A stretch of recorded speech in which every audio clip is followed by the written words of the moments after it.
It has been a while since we have been off mainstream television. We were, carried obviously on Fox. And last June, I left Fox. And I told you what I was doing, and I was going to be building a network. And today, we're back on television. But let me give you some perspective. The last day I was on television, the last week, I laid this all out. And I said, look, this is what's coming. And I talked about how this was going to be just like the Iranian Revolution in 1979. Had all the earmarkings of it. That the Muslim Brotherhood would be extremist and they would take power. And everybody said they wouldn't take power. They had no political aspirations. And I said they will be the president. They will run, the Muslim Brotherhood will run, and they will be the president. I said that they would align themselves with Iran and they would work together. That was crazy.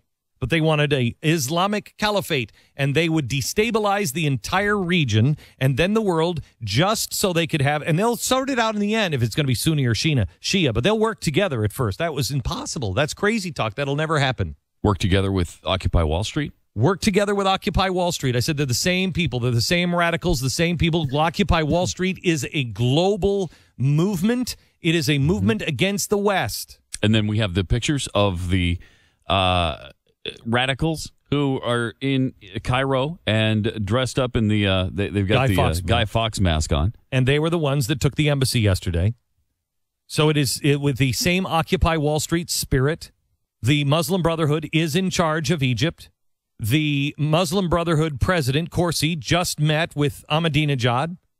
The report out today is that they are sharing intelligence information, and it looks like a new terror axis of evil is happening. And I said those who are stupid enough in Washington to believe this are causing grave, grave danger to our country. And I said, I don't believe that they're dumb enough. I also told you that Barack Obama would betray Israel. I told you that before he said the 1967 lines. I said he is not a friend and we have to go over. And I told you in June a year ago that we had to go that summer and stand with Israel because Israel was going to come under attack and Israel would be abandoned by the United States of America and they would stand alone as a 24-hour, 7-day-a-week cable channel. And you won't want to miss Friday's show about Mitt Romney. Amazing show. That's going to be a whole bunch of things you've never heard about Mitt Romney. And you won't recognize the guy because he's been portrayed as this guy who can't relate to anyone who has any sort of guilty, pain or honestly, struggle. Are you kidding me? Honestly, I feel guilty. I really do. I feel guilty for because I didn't I have no problem his policies that I disagree with or his policies I disagree with. And I'm not going to apologize for disagreeing with him on policies. But I knew he was a good guy, but I honestly, when you see the show on Friday, when you see the people that he has affected, and they're not friends of Mitt Romney. It's not like, hey, yeah, and we're buddies, and I knew him back in high school. No. These are people that met Mitt Romney for the first time when they were struggling. And the way he has changed, and he doesn't talk about it, and they don't reveal any of this stuff. And he wants it quiet. I read on the internet that he, at one time, illicitly tweezed the eyebrows of a toddler at dressage practice. Is that accurate? They're still tracking that down. They're tracking that down over at CNN. They're working on that. He's been married several times, all to horses. Oh, my God. All to horses. He's multiple horse marrier. Really? Yeah. It's a pretty... I didn't know about that. Yeah.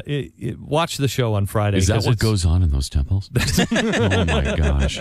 Oh, my gosh.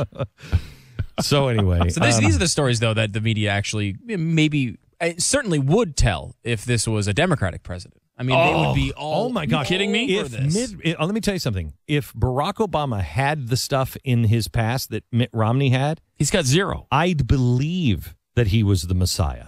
I mean, you'd look at him and go, I don't believe in God because I'm a progressive Democrat, so I don't really believe in the Messiah, but he might be the Messiah. It's interesting because maybe even shortly before the Republican National Convention, I was starting to really feel like this maybe should have been my guy all along. Yeah, and even though the policies weren't all that way, they weren't all along the lines of where I am.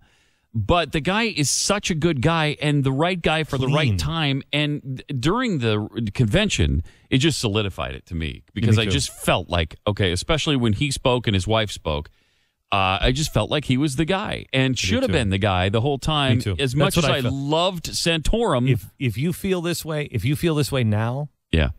Watch the show on Friday, because I felt, honestly, I mean, I read the stories before we went on, but I didn't talk to the people and listen to the way they told them, told the stories, and how it was told with simplicity, and it wasn't. There's no hyperbole or anything there. It's just simple stories, and how he changed lives, and how nobody knows these stories because he doesn't want them out. You realize who he is. I mean, he needs to get them out. I am a. The truth, the headlines, the blaze. Charles Krauthammer unleashes on radicals rioting in Egypt who destroyed our American flag on 9/11. That's a mob of al-Qaeda sympathizers in Egypt forcing the United States into making a statement essentially of apology. On 9/11 of all days, for something of which we are not responsible, I would issue a statement saying to the mob, go to hell. The way America works, where the way a democracy works, is that everybody has a right to express themselves. We don't police our speech, and you ought to apologize to the United States for storming an embassy. Graphic photos surface allegedly showing attempts to rescue U.S. Ambassador Chris Stevens in the final moments of his life after radicals attacked the U.S. consulate in Libya yesterday. We now have two pictures posted up on The Blaze. They originally came from an Arabic news channel's Facebook page. And booing God, Tony Perkins, president of the Family Research Council in Washington, D.C., absolutely disgusted with how some Democrats acted at the convention, booing as God was put back into the platform. He tells The Blaze. I recall in history where there was someone else who denied God 3 times, the Son of God, before a rooster crowed. I think it was significant, and that the Democratic Party made a huge statement of where they stand. And I'm Robin Walensky. Don't miss Andrew Wilkow tonight, 7 p.m. Eastern, theblaze.com/TV, and now on Dish Network. I'm just going to the Blaze and clicking on the photos, the photos of the